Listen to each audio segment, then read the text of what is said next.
Hi everybody, my name's Mike. Service learning project time.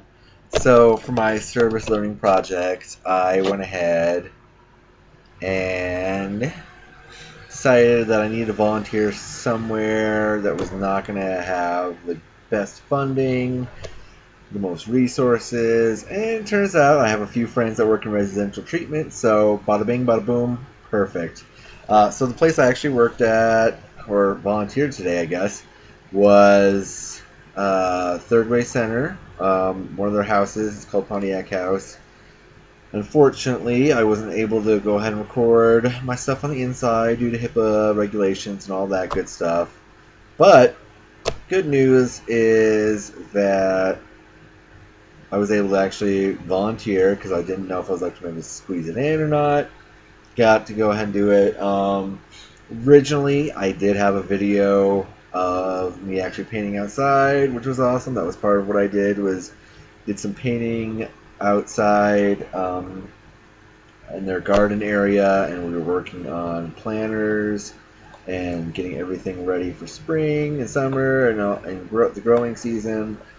And unfortunately, my phone got messed up and the video got deleted. So I lost that, which was a bummer. So you're gonna just have to imagine how awesome it looked until then. I chose this project, like I said, because residential treatment is an area which affects kids, and I basically wanted to go ahead and help somebody out that that didn't have necessarily maybe the means or all the man hours or woman hours in a day to go ahead and get everything done. So I went ahead and helped them out, and basically just had to go ahead and clean up around the place and installed some hooks and did the gardening stuff and just basically cleaned up around the place because I was asking a couple of my friends over there, and they're like, oh yeah, we're getting ready for an audit, so go ahead and help us out in any way that you can. And they kind of guided me around, which was great, but a little bit weird because I felt very independent in what I had to do. Like, they pointed out what I needed to do, and they just kind of went with it and said, okay, he knows what he's doing, so go with it. So I was like, okay, cool. So as far as a human development perspective, I'm used to, when I'm volunteering somewhere or being kind of told, hey, you got to go do this, that I'm kind of guided along through the thing, and they basically said, here's this, go take care of this, and just assumed I was good to go. And thankfully, I was, for the most part. It wasn't that bad. I had to go ahead and learn the hard way, though, that there was not many resources, like literally even just tools. Like, they're like, hey, go ahead and install um, like a little rack thing or whatever to go ahead and hold brooms and whatnot on the wall. And I was like, okay, cool, that's not going to be a problem. Drill, take care of that. Should be like 5 minutes. No, it took like a good half an hour or more just to get that part done because they didn't have, so they had a drill. The battery died. Then it was searching for the charger. Then I was like, okay, plug that in. Then I was like, all right, now I need a Phillips head screwdriver. Couldn't find that. So poking around, had to go ahead and ask people, hey, where can I find one? I don't know. Finally, somebody was like, "Oh, yay!" Check upstairs, check in the kids' rooms. They're probably going to be in one of their rooms. And I was like, "Okay, that's kind of weird that they have them there." Sure enough, found one. Thank God, so I could actually finish that one piece. So it was that. Yeah, it's basically what I did. It was a lot of like getting little tasky things done around their place for the audit. So I got all that stuff done.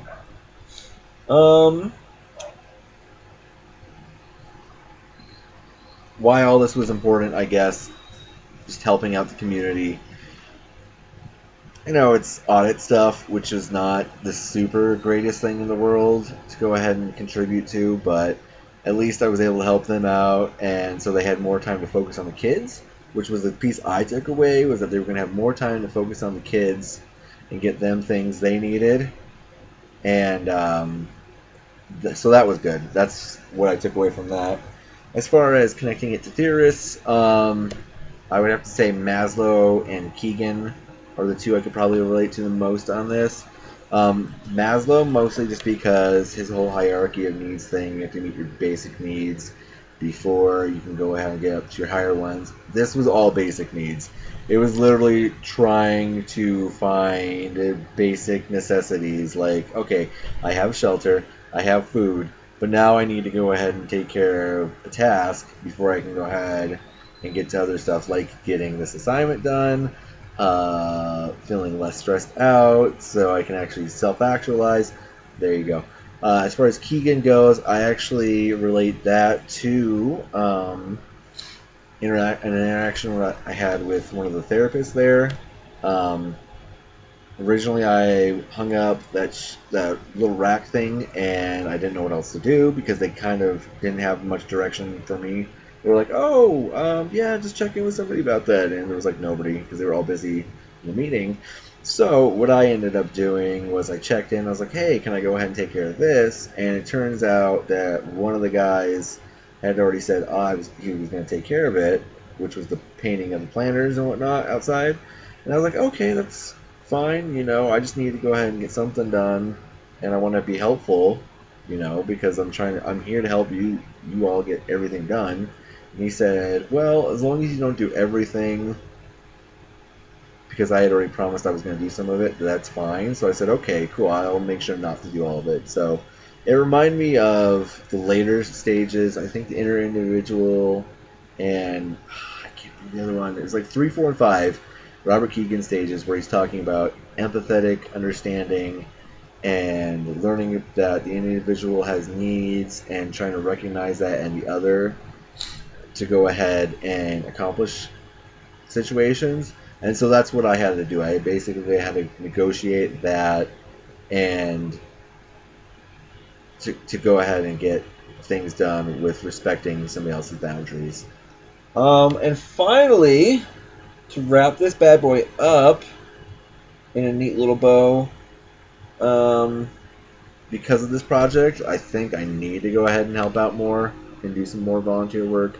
It seems like there's always a lot to do in the mental health field, especially nonprofits. There's always something. You need to help some client with something, or at least, if not nothing else, you're going ahead and freeing up the people there to go ahead and help out clients. So I think that's something I'm going to have to take forward. And in the future, this is going to connect to my future work because I'm going to be working with clients and I'm thinking about doing maybe residential treatment as a therapist. So that will be good to go ahead and, make sure for an understanding of like, hey, you need this to get it done and you only have this many resources, this many hours in a day. So you need to go ahead and find out any means you can to go ahead and get help and to get things done. So that's all I got. Thanks for a great semester and hope to see y'all soon. Enjoy.